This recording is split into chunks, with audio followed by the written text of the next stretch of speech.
you got to start at the top of the leadership, and then I would say build scaffolding with leaders in the elbow joints of that scaffolding that are going to help people navigate your organization, so that you end up having a broader group of people who are coming in and a wider group of people who are making it through all the levels.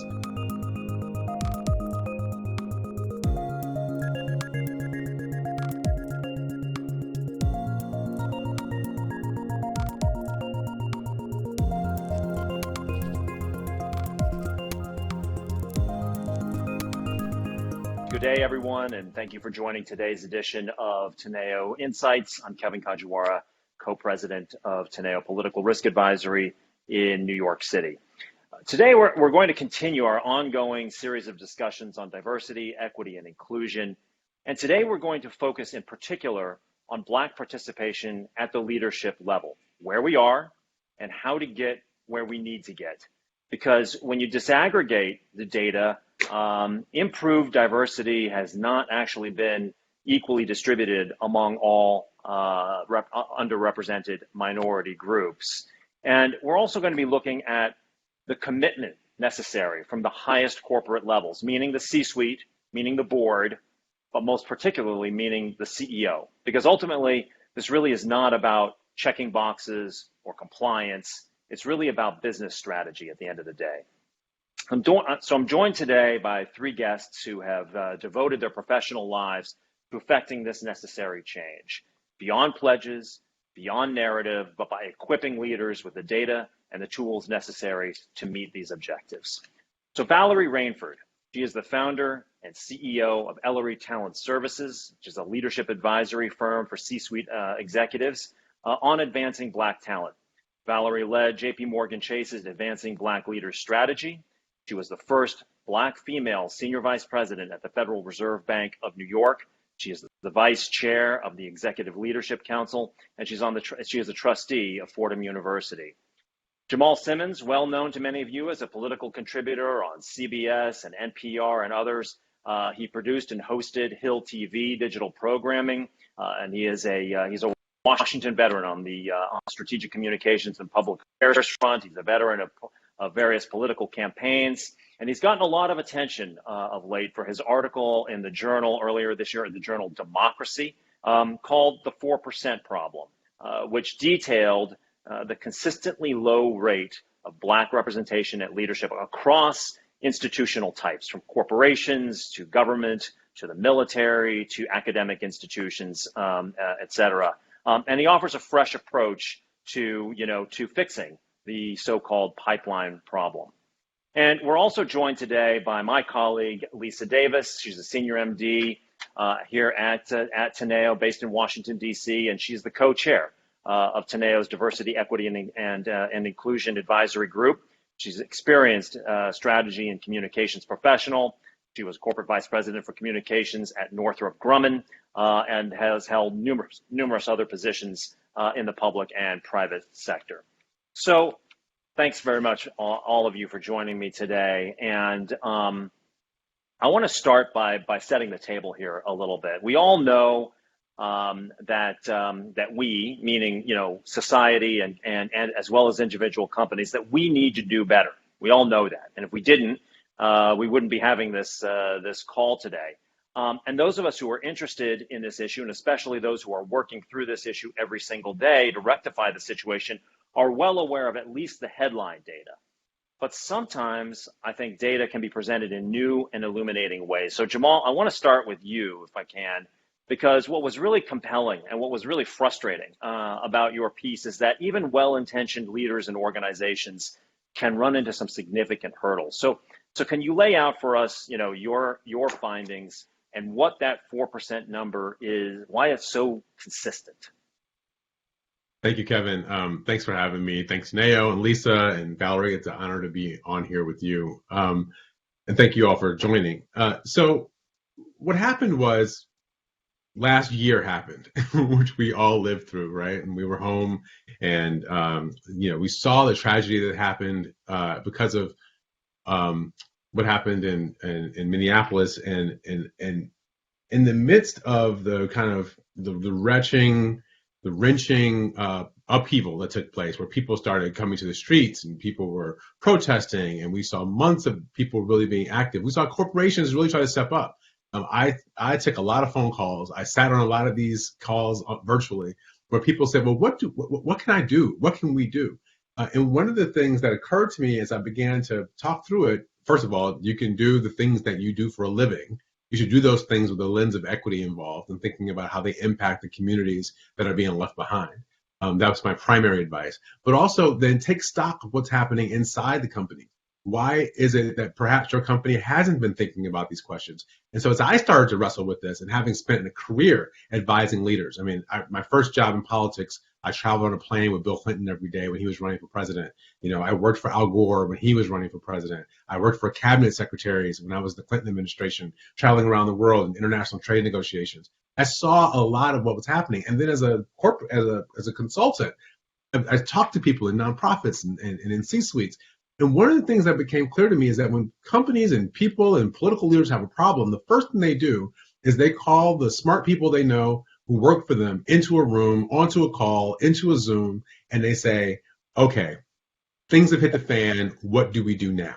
Right? And one of the most telling pictures I remember from 9/11, from after 9/11, which I'm sure you all probably remember too, in the immediate aftermath of the attack on the World Trade Center, the White House convened a group together to try to figure out what to do.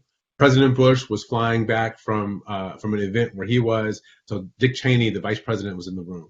And who else was in that room?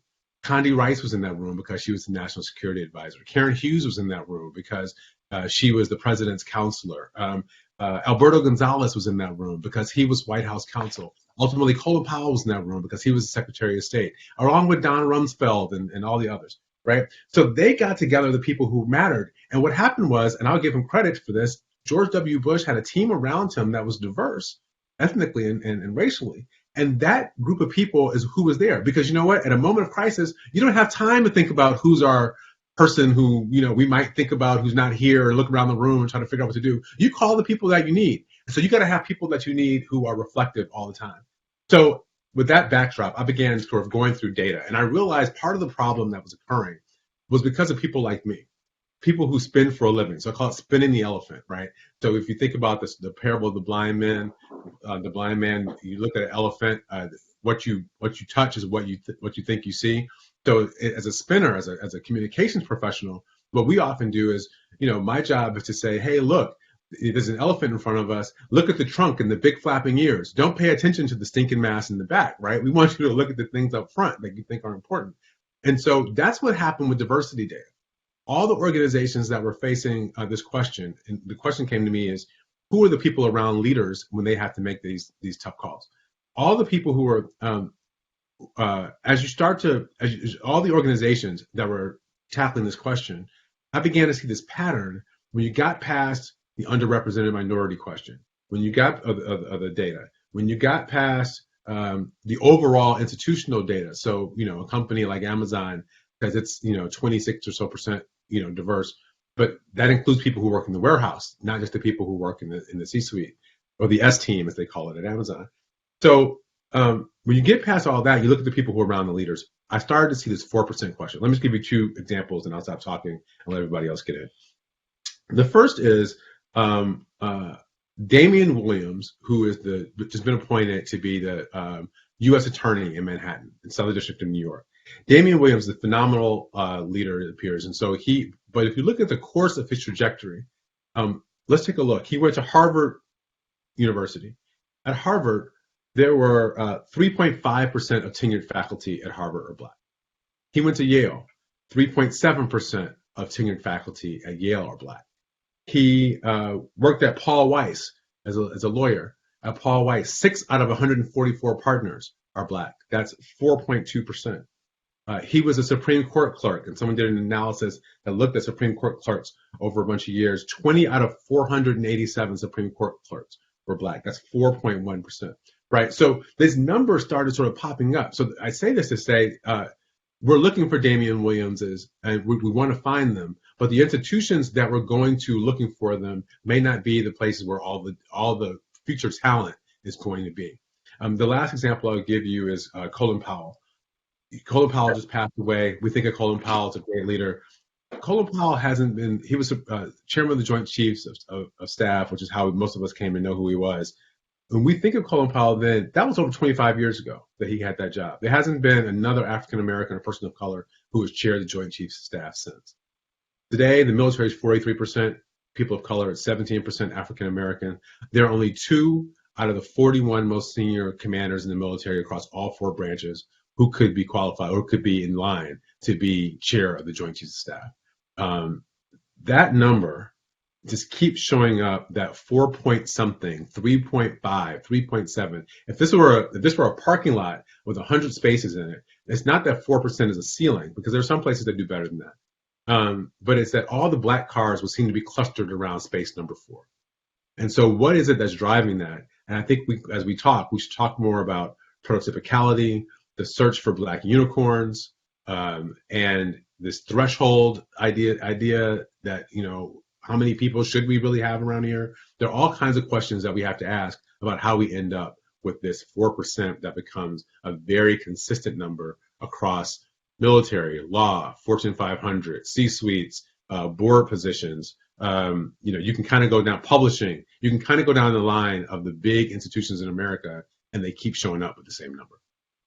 Yeah, one of the things that I found interesting in your piece was that even on that continuum of progressive to reactionary, it actually didn't really matter in a way. You brought up the Supreme Court clerking. Ruth Bader Ginsburg, in her years on the Supreme Court, had 1 black clerk in that entire time.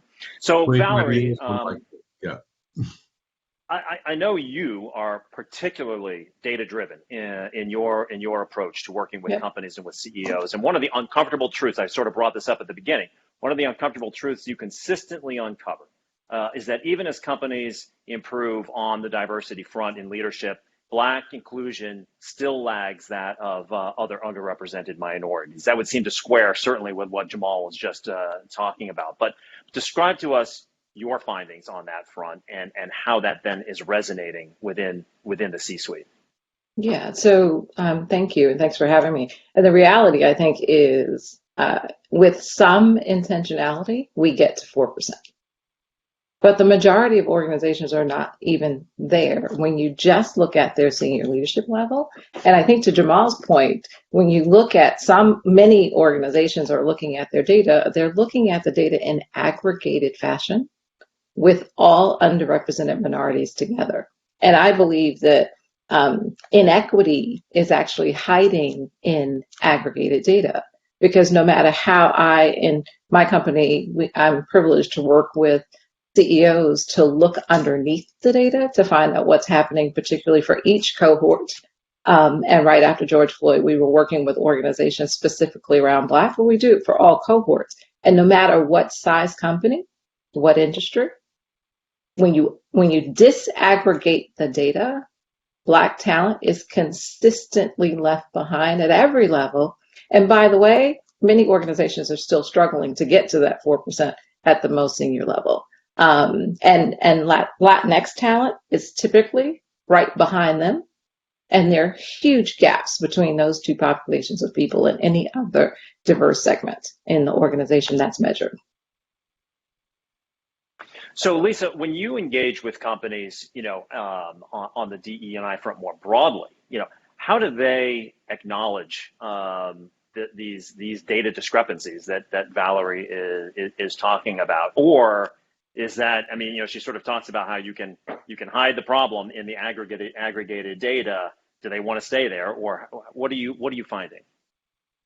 That intentionality is often voiced, and in a lot of cases, it's there. Where people struggle and where we continue to work is what to do about it. And the first step is, as Jamal pointed out, let's look at what the situation really is. The next step is exactly what Valerie has taken almost to a high art with her, analytics, and certainly with her work, in prior organizations, actually bringing out results. So it's like, okay, we understand this. Now let's focus on the results. And that's where we intend and where we do a lot of work. But that intentionality has to be very strong within that C-suite and with the CEO. And we can talk a little about the CEO's role in this, because the number one thing that we see is after the pronouncements come out, after, the announcements are made and, maybe there's a program, it really is going to require the rest of the organization, and particularly middle management, to make sure that these things happen.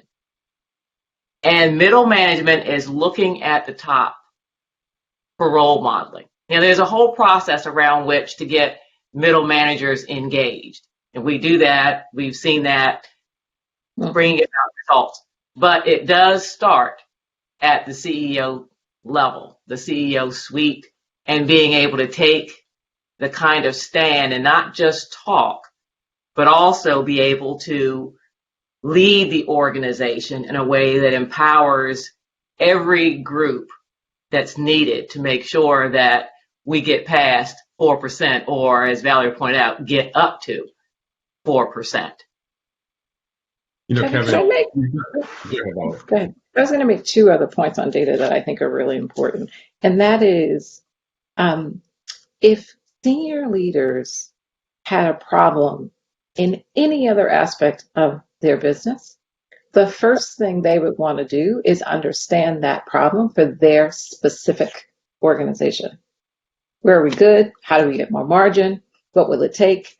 We tend not to do that around this subject. So looking at the diversity challenge, not just everybody's out doing a proclamation on getting 50% growth, so I must too, but what exactly is the problem inside your organization? And the only way you're going to get there is through data.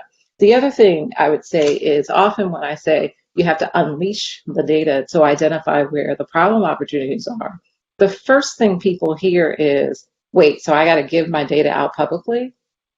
I suggest that you start looking at it internally inside your organization so that you can plan and set a strategy that you can communicate externally.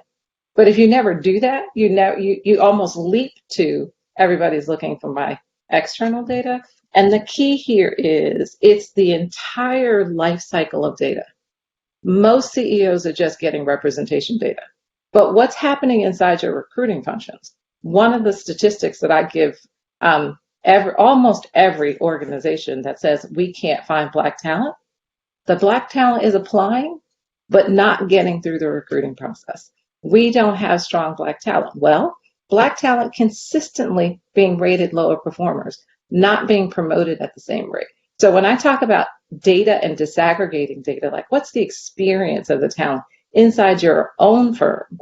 The only way you'll solve that is if you know that data in disaggregated way across the life cycle. Does that make sense?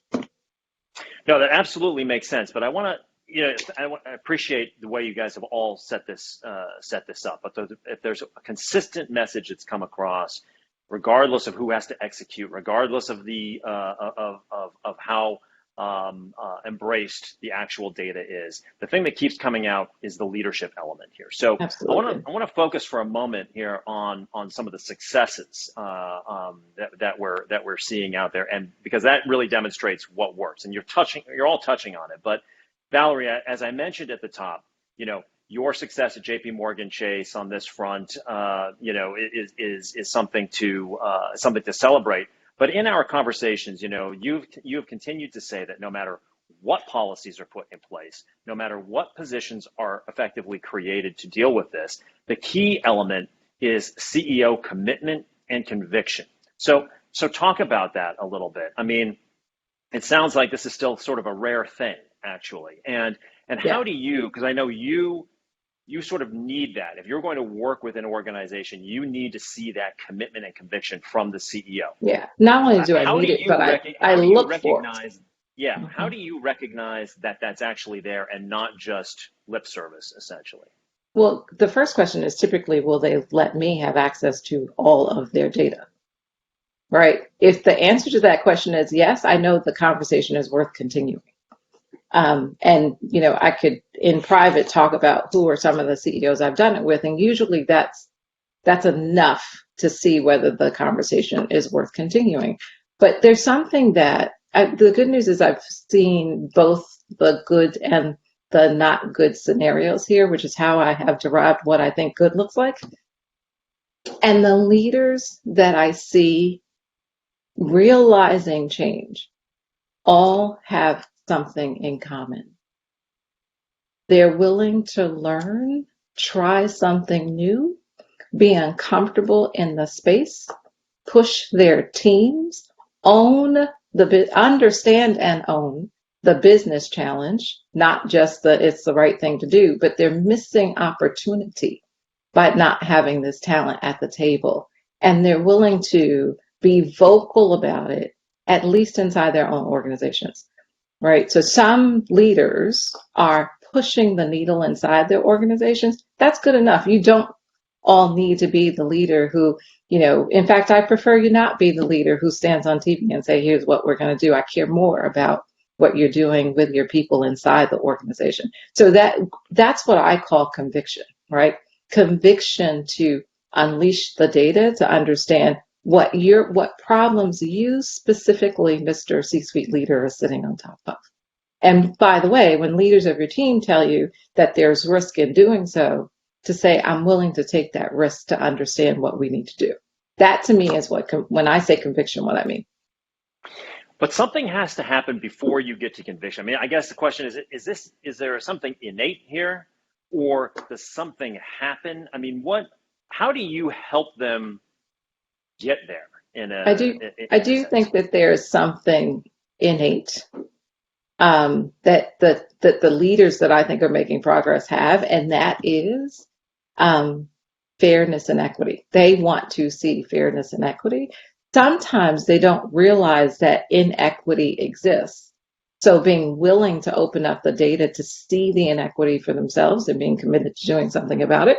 Like, there's no senior leader that I've shown the rejection rate in the recruiting process. Here's where your recruiting process is broken, where 75% of qualified Black talent are being rejected early in the cycle before they even get to your hiring managers. Immediately, particularly when you're spending millions of dollars on recruiting and it's not generating you the results, the wise C-suite leader is going to say, wait, that's not good return on investment, right? So that leader who's willing to understand that these issues that we talk about broadly in community are happening inside your own organization, and you have to pay attention in order to resolve them, to get past 2%, 3%, much less 4%, Jamal, right? And interestingly, Jamal, I was going to just ask if there's this, we talk about this sort of 4% threshold, and I'm trying to uncover whether there is something special about that number, because one of the intriguing things you point out in there is that there's almost this unwillingness to stand a little bit further forward. If everybody's at 4%, then everybody's, you can look around and you've done as well as everybody else has, essentially. But if you're the company that's got 10% representation, then the spotlight goes on you and you have to explain yourself in some way, shape, or form. I mean, is there a peer issue here that is impacting this as well? Yes. When you talk to the researchers, I mean, because this isn't what I do for a living. What I do for a living is I counsel people on how to manage crisis, how to make big strategic decisions. But what occurs to me is the people in those rooms tend to very often be very similar to the CEO or the person who's the leader. And so asking questions about, are you really getting a full understanding of the problems that exist, because you've got people who see those problems from different perspectives. Some of those are racial and gender perspectives. Some of them are just like our class perspectives. There are all kinds of ways to address it, but the Black perspective is worthwhile. There are some researchers who looked at this threshold question, and they came up with a kind of an interesting term they call toucanism. But they were looking at women on boards in particular. So for a long time, there tended to be one woman on a board. At one point, people began to say, hey, wait a minute, one woman isn't enough. We need more women on boards. So what the people did was they looked around and they said, well, how many women are over there and how many are over here? And, people sort of peer modeled and figured out what was happening. And then they figured out if they got 2 women on a board, that kind of quieted the horses. People stopped asking this many questions. So it went from one person being on the board, which they called tokenism, to 2 people being on the board, which they called toucanism. right? And so, and it was amazingly consistent across the spectrum. That starts because they went just, and the interesting part about it is they went just beyond the point of negative scrutiny and then stopped trying. Mm. So it raises the question of the commitment has to be not just to get to the tape, but to go through the tape and to keep sort of pushing it and making it a part of the organizational ethos that we want to have diverse people around. And they also saw this begin to happen, obviously with people of color. And so lastly, so we know the power of three, right? So what you need to go is get from toucanism. You need to have three people in a room that are probably different to really get some as much bang out of that buck as you possibly can. I wanted to ask you one other point of on your threecanism, exactly. That was I'm sorry, Kevin. That was their point. That at some point there will be threecanism because people will realize two is not enough, and so then everybody will go to three, and you'll see three become a standard across the model. I'm curious about Black leaders themselves. Once they ascend into these positions of leadership, is it axiomatic that they do better on this front and have that commitment, or are sometimes the institutional barriers so entrenched in the organizations that they're leaders in that they are actually back at the same square one that every other leader is, and particularly knowing that for better or for worse, for those who are their critics, to those who are their supporters, is going to, every action is going to be refracted through a slightly different lens. So what do you find in terms of Black leaders themselves on this front? So this is the place where Valerie's point about disaggregating the data is so incredibly important, because what tends to happen is organizations have cultures, and there's often great resistance to changing the culture. And so the people who are at the leadership in the organization see themselves and their path to leadership as the prototypical path in order to become a leader in this organization. So they start looking for other people who will fit this model. I come from the political world as a background. This happens a lot in political communications, right? People sort of look around and they say, oh, well, I was a press secretary for a senator, and then I was a communications director for a governor, and then I went to the White House and I was a deputy press secretary of the White House. So they say, I want people who have had that path. Well, if that's the standard that you're going to use, you're going to very often you're going to miss a lot of the African-American talent that might be there, because the challenges to recruitment start so early that you don't see people get those check marks on their resume that might be the prototypical check marks. So, one point I look at is in tech, which is another piece of my work previously, is, most of the tech industry recruits out of 5 schools. Them: Stanford, USC, University of Washington. There are like 5 schools that people recruit from primarily. Of those 5 schools, in 2019, there were 24 African Americans who got computer science degrees. Not 24 each, right? Like 24 combined, right? A school like Georgia Tech has like 27 African Americans who got degrees alone. University of Maryland, Baltimore County, where Freeman Dabrowski is doing a phenomenal job focusing on people of color and getting them through, has like 80 people, 80 African Americans who got degrees that year. So if you're only going to recruit from the same number of schools, then you're not really going to have a pool that is going to be that great. And so what you got to do, I think, is fish in the tanks that are stocked, and maybe make sure that those fish are getting fed what they need in order to be of the quality and type that you need. So in broadly speaking, what we see is Black leaders tend to produce more Black leaders. And it's very hard in mainstream organizations to see Black leadership emerge without there being Black leadership already present. So you see this chicken and an egg. Well, what I would say is this is the point where, like, if you're thinking about the pipeline, just start at the entry point of the pipeline as a Dodge. You got to start at the top of the leadership, and then I would say build scaffolding with leaders in the elbow joints of that scaffolding that are going to help people navigate your organization, so that you end up having a broader group of people who are coming in and a wider group of people who are making it through all the levels and not getting dinged in ways that Valerie talked about earlier, where they're being judged by not their potential to do great things, but hard projects that they've been given that they've had to prove themselves able to accomplish. Here's one last thing I'll leave you with. I spent a lot of time in the tech world. I sat down when I was trying to fund the company I was building. I sat down with a an African American venture capitalist. And I asked him about, we were too early for him to invest in, but we started talking about the path and how to get forward. And so what he said to me was that he had never seen, this was a few years ago, it maybe is different now. He had never seen a Black-led company get funded based on an idea. Now, we actually had a product we were building, so he wanted us to wait till our product was built. He said Black companies get funded when they have a product, then they get funded when they have revenue. They don't get funded because somebody has, oh, that's a great idea, let's invest in that and see what you can do. Or that's just a great product. The question then becomes, was anybody willing to pay for that product? So what we found, I had a CFO who had been a CFO consultant who had been in other companies, and we kept focusing on our revenue model. And he would say, well, yeah, let's spend a little bit of time on that, but let's not get too hung up on that. Let's just go out and try to sell the product. The problem is what the funding people will tell you is Black people don't get funded without showing that they can raise revenue. The idea of just being able to go out and say, we got a great product, we'll figure out how to make money off of it, just doesn't exist for African American companies. It's got to be a little more concrete. I think that same propensity exists inside broader corporate America, where African Americans are judged on results, not judged on possibility. Right. And I guess we're about to get our biggest, the next big high-profile example here is evident here in New York City.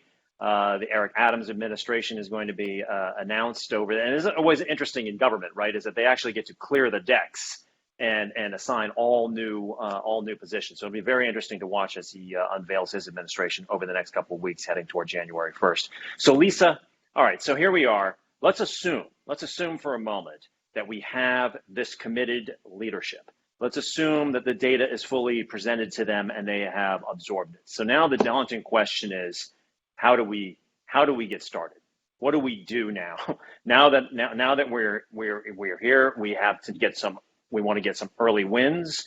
We want to get some, the medium-term prospects, and then I need to institutionalize this, because at the end of the day, I'm not going to deliver on all of these objectives while I am still CEO. It's going to be one or two CEOs down the road. It's an ever-changing, it's an ever-evolving process. How do we institutionalize this now within the organization so it's not just dependent on my conviction as a leader?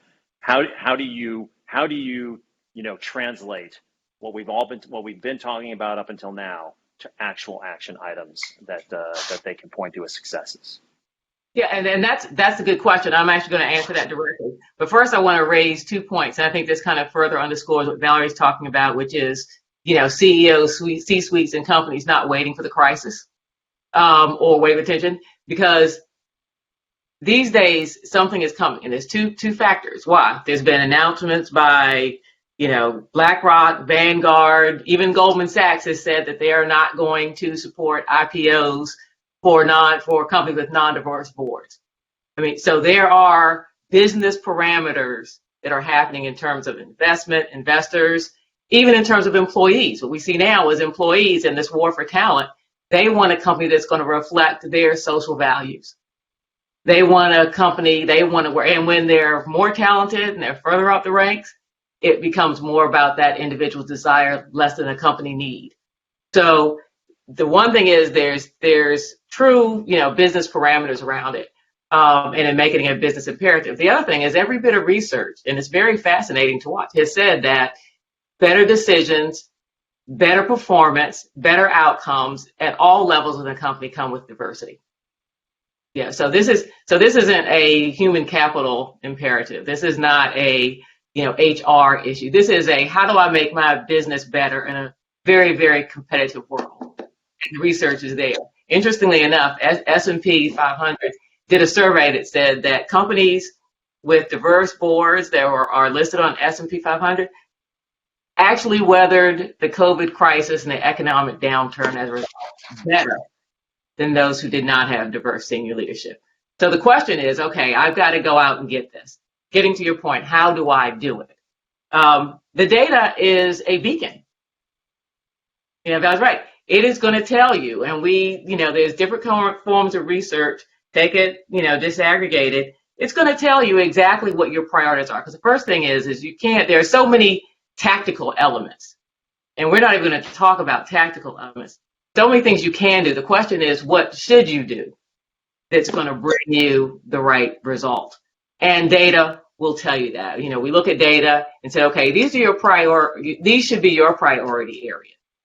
And then, of course, you match up so many very different, elements of tactics to do that.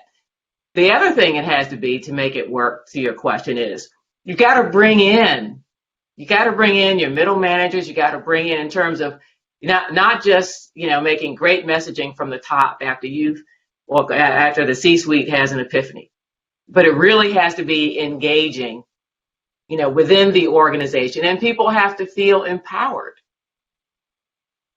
Yeah.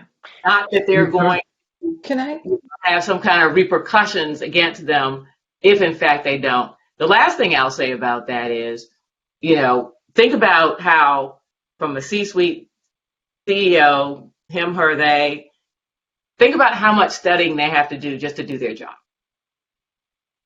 They will learn and they understand. We need to make sure that people, leaders, employees further down the chain are also given opportunities to learn and understand. Because a tell strategy and do it because I said it or because this memo came out is not the roadmap to success. Kevin, can I just I want to come back to that in just a moment, but Valerie, why don't you, I know you want to add something. Yeah, so data must inform your strategy. And if you're not looking at the data, your strategy is not metrics led. So that would be point number one. I had a call with a client this morning where we were doing a readout on data. And we took them through mounds of information. But at the end of the conversation, it was, so here's why these are the 4 things you need to do. It is very, very easy in this space to pick off 100 things, probably 95 of which do not give you results. I had one, and just another important example, a Fortune 100 client. When I walked into the organization, they had dozens of activities. We reached into the data to figure out what the issues were. And we came out of that analysis and said, there are 10 things you need to do. And Mr. CEO, these 2 belong to you. You must do these 2 to facilitate these next 3. And then the 5 after that. And so when I talk about treating this like any other strategy, for leaders, you would understand where your issues were in any other challenge, but you would write, it's not about the data, it's about what the data informs about what you should do, right? Come up out of that data and figure out, is it that your recruiting process is broken and needs overhaul? Is it that your performance management process is broken and need overhaul? It might be both, but in most organizations, if you look into the information, you can see exactly where it is, and then you can set a strategy accordingly. I'll just offer, let me offer this because there's something that Lisa said that picked this. I said a minute ago, Black-led organizations tend to produce more Black leaders. So let's take Melody Hobson, for example, right? So Melody, who graduated from Princeton, goes to Ariel, where John Rogers has founded Ariel, and she grows there. She becomes her own personality. She becomes leader at the company. That's what got her into board positions. That's what's got her into a chair of the board position, right? So across the country, there are leaders who are inside of Black-led organizations. If you look at MSNBC, where I spend a lot of time, probably a lot of people don't pay attention to, but when they started to hire Black hosts, MSNBC, those Black hosts started hiring and bringing on Black pundits and Black talent. Those Black talent and pundits have now moved up, and some of them are ending up with their own shows in other places, right? Because they're growing talent inside of those organizations. Now, not every Black leader is going to care to do that. But if you're starting to say, where is the talent? I would argue looking at institutions that are Black-led is the first place and some of those institutions exist inside of white mainstream institutions, mainstream companies, but there are Black leaders in those companies who really care, who are nurturing and mentoring and getting people. Let's say my last data point, which is in Hollywood, they're starting to have a little bit of success on some of the metrics. But if you dig underneath and you disaggregate, what you see is it's not that Martin Scorsese necessarily is hiring more people of color in his production. It's that Ava DuVernay now is hiring people, and Shonda Rhimes is now hiring people, and F. Gary Gray, who's doing the Fast and Furious movies, is now hiring more people. And so those leaders of those productions are hiring new talent. That talent is now filtering out throughout the rest of the industry. That's not to say you don't want to hold the other people accountable, though. It's Don't not. want to lose, right? Right. It's not. But if you're gonna solve a You problem, want both. you got to That's find right. people right now. I'm just telling you, That's where right. to start looking, and then you can broaden your search from there. So Lisa, I want to go back to something you were talking about earlier, because we're talking about all of the data, we're talking about leadership and whatnot. But Teneo and we are ultimately there's a communications element to what we do. And so I'd be remiss in not asking you about this, because it goes to something you were talking about bringing middle management along and bringing the new joiners along, or getting them to want to join your organization in the first place. And I think ultimately this gets to my institutionalization question of how, once these, again, showing the courage to be transparent about the data and recognizing the issue, and actually coming up with an actionable plan that can be implemented. But how challenging is it, and how do you counsel then CEOs and C-suites on how to socialize this through the organization, and not just say, hey, listen, this is the way we're going, everybody follow or get off, but like get this ingrained in the DNA of an organization? Yeah, there are a couple of things that we counsel on. The first one goes back to the idea of having a foundational base, because everybody knows that when companies go through change, research has consistently shown that employees, even though there might be negative outcomes, call it rifts, right sizing, shutting, whatever it is, they will take it better if they understand the strategy. What's underneath this? What's the problem? What's the solution? Same here. You've got to give people the understanding. And in an issue like this, it's also speaking to people where they are. When I say speaking to people where they are, how we counsel and how we come up with, messaging about this, we don't just have a conversation for African Americans. We don't just have a conversation for C-suiters. The truth is the whole business gets better when there's diversity, and that has benefit for everyone, whether you're, an unrepresented population or where you're the most represented population. Valerie had some incredible information that I would say she might share about. We sometimes talk about the issue as if it is just about repairing wrongs, and then of course, what's the natural thought? Hey, I didn't do anything to that person, so why do I have to give anything? You don't. That's not what this is about. And what we have to go to, what we spend a lot of time on, is there's a whole way to message and to share such that people are brought into it and understand the benefits that they have, whether you're not represented population or you are. Everyone is supposed to have a seat at the table. It's interesting. We talk about diversity, equity, inclusion, and all of a sudden people start going to exclusion. How can I just talk about this but not talk about that? Or how can I do something for this and not do something for that?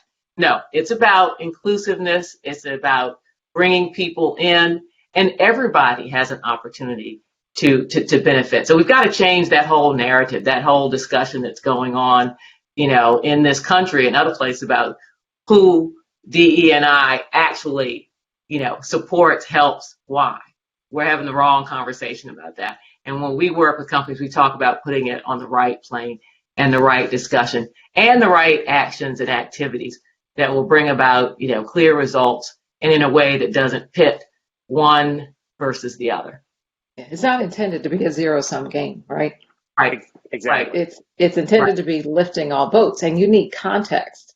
Other populations need to have context in how it helps and relates to them. I think the example you might be talking about, Lisa, is the one I gave you the other day, where I was talking to a client who was challenged in a town hall after the company publicly proclaimed that they would spend more investment in the Black community specifically. And the challenge was, well, wait, why are you spending all that money on Black talent? You're not spending on other organizations. And I said to the leader, did you share the context that you looked at the analysis for the last 10 years and you had spent 10 times as much on those other populations and very, very little on this population? Well, I wasn't really comfortable sharing the data. It all comes back to like being open and honest with the people who you lead of what the challenges are for the organization. Again, just like you would for any other business strategy, right? There's always context that can be laid that helps others get on board with the organizational strategy. Can I ask you something about? Can I think it might be worth the conversation? And we also had this too. Sorry, and that is, why are we talking about African Americans? How does this match up with, Latinx or gender diverse?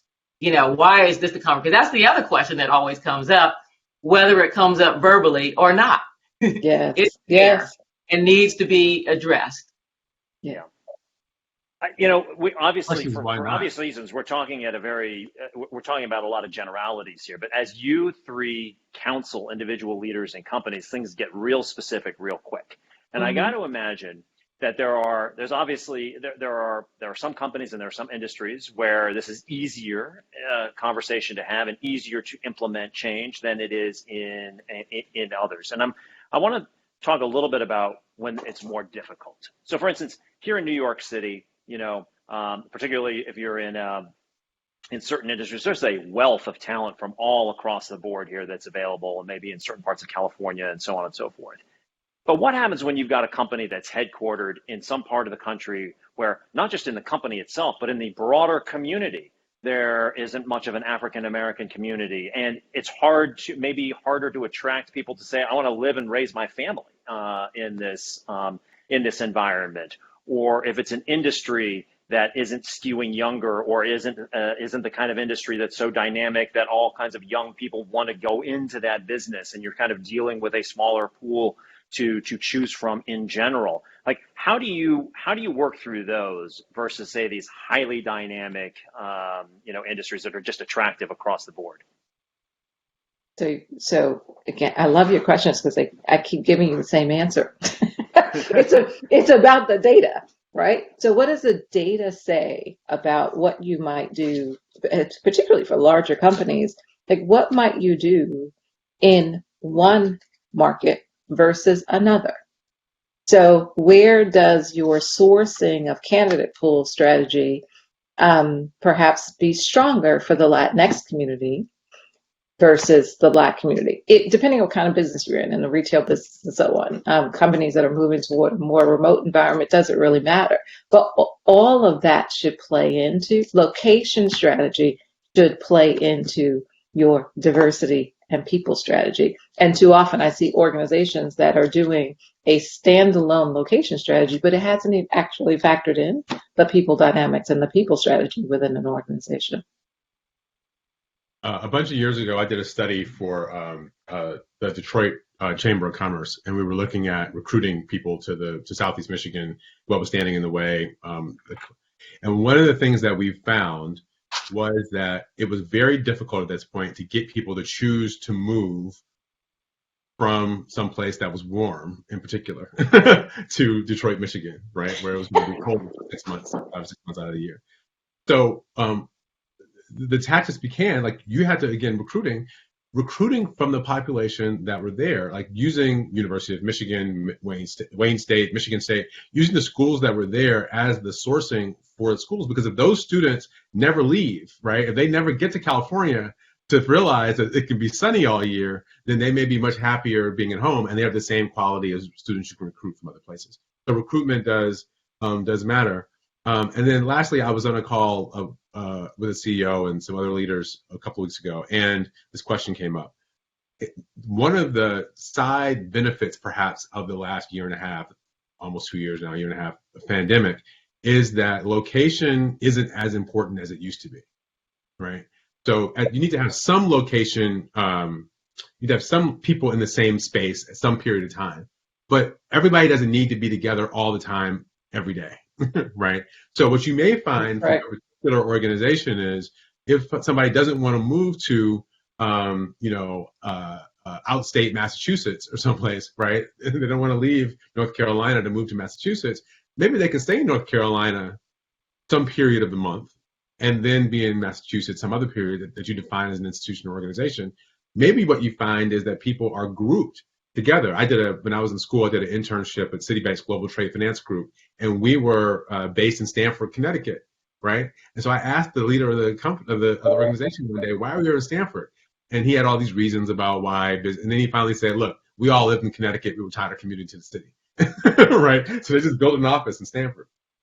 So I think if we're thinking about location and people, those questions, maybe there are some ways people are clustered together, right? You can put people who are all clustered in one place. Maybe you can get some sort of a shared office space in that place so they don't have to move and they can be together. Companies are figuring out all kinds of solutions, is my point.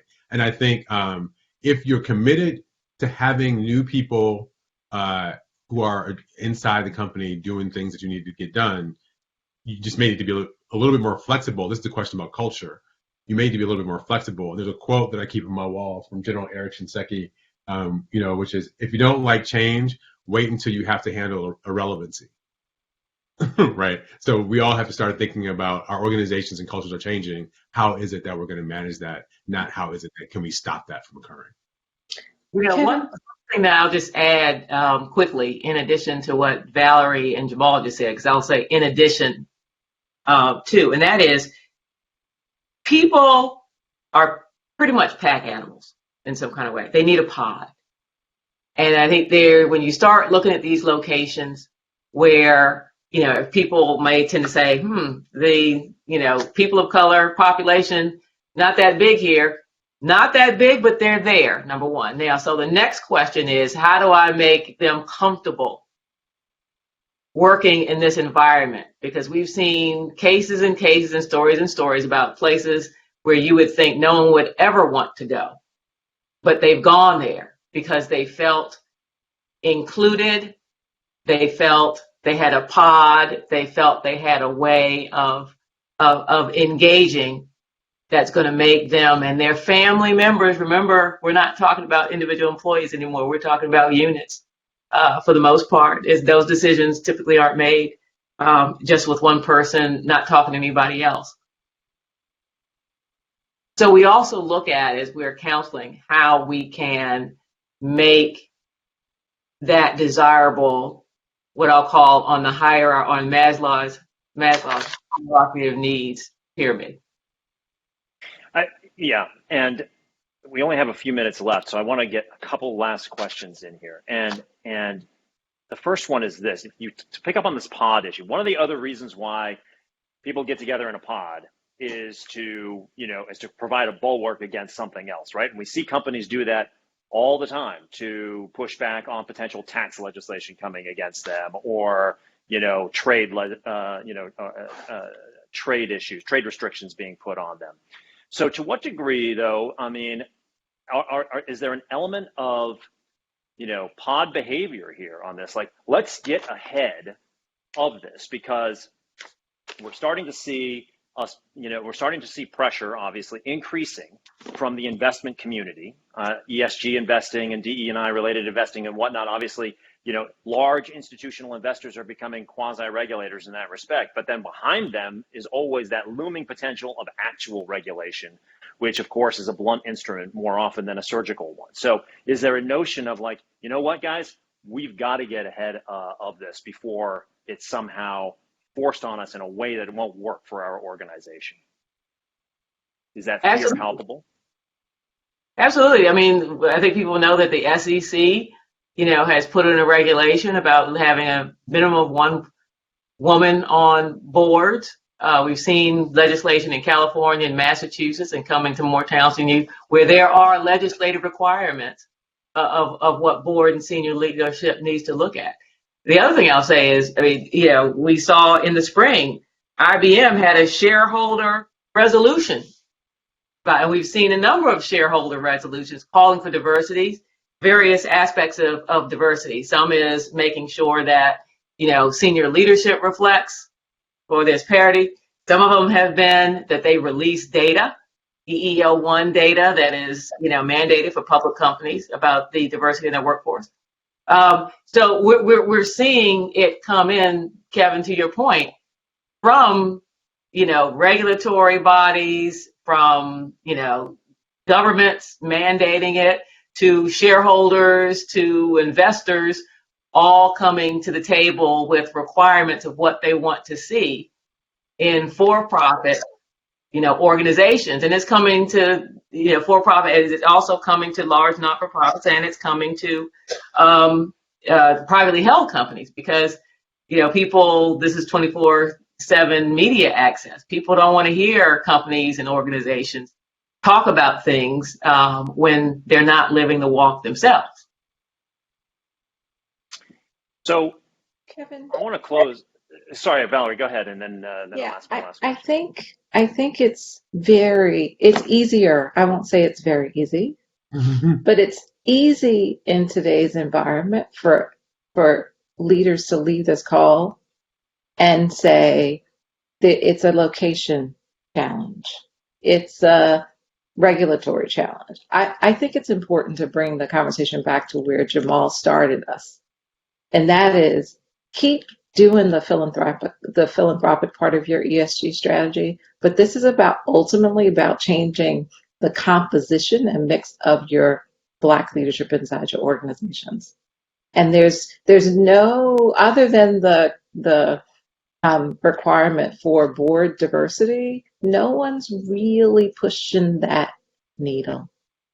And I think the smart, proactive C-suite leader walks away going, of all the things I have going on, I'm giving money to HBCUs, I'm starting BRGs. That's great long-term strategy.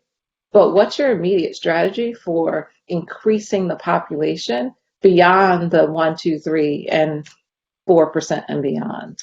Right? I think that absolutely has to be the message. So I need to land the plane here in just 1 minute. So I want to ask three Yes. of you sort of a final question here, because you've all been working for years on these issues, but we also know that there are moments of increased attention, and Jamal highlighted that in his very first opening comments about George Floyd and Breonna Taylor and the Black Lives Matter movement, and that brought attention. But to what degree does it bring actual momentum? And how are you feeling about, as the events themselves sort of recede into the background? And obviously, as we've seen of late, we've got a whole host of challenges still facing us as a society and a nation going forward. As certain salient moments kind of recede into the background, how does that impact? And I'm asking this because, we're looking at, the Fed made a decision yesterday to start tapering. We are looking at a potential for the first round of tightening in the middle of next year, which is going to be the first time in a long, long time. When markets start to turn, do you fear that we could backtrack on this, or do you feel that the direction of travel is set, and now it's a matter of like getting everybody on the right track, or do we really need to be on guard against actual backtracking and derailing of this process? Yes. So I'll give you, if known business results and business parent is not enough for people to stay around and stay working in this issue, if the simple fact that you're going to have regulatory bodies, investors, shareholders, employees, continue, because that's not the moment we're in, that's the world we're in. Then look at number 3, demographics. World demographics. It's plain and simple. It says that companies are going to, have to address these issues, no matter what, because they're there, they're coming. And I guess I'll finish with this. It's very natural for people to move on to people to be amped up on something that's important and then to move on when the crisis has receded. This is why it's so important to have leadership that is diverse, because if you have people who have skin in the game, they're not really going to move on, right? They'll still be invested. They'll still be there. So I would just say good rules are incredibly important. Good rule makers are critical. And if you really want to change these organizations, having the right team of leaders and decision makers at the table is what will give this longevity and help it stick around as a problem that can be solved for organizations. Leaders that understand that it's ultimately a business challenge won't let it go. This is like technology. Remember back in the day they had secretarial pools? Once technology came, it continued to evolve. And this is like technology. The coming and here wave is going to be, it's like that. So it's going to change the way we live, we work, we play, and we relate, and how we, achieve our business or organizational success. It just is. Think of it like technology. It's the next wave. Mm. Well, great. And on that note, I want to thank all of you very much and thank everybody for joining us. This has been the third call in this series that we've done. We're going to continue this into next year as well, because it's such an important issue, for us as a firm as well. And I know our clients benefit from it as well. So I want to thank Lisa Davis, Jamal Simmons, and Valerie Rainford for joining me today, and all of you for joining us. All the best for the weekend. If you have any questions on any of this or want to take it up with any of our guests today, please don't hesitate to email us at teneoinsights@teneo.com. We will be back with the next edition of Teneo Insights on November the 18th. So until then, have a great day and a great weekend, and thank you again for joining us. I'm Kevin Kajiwara in New York.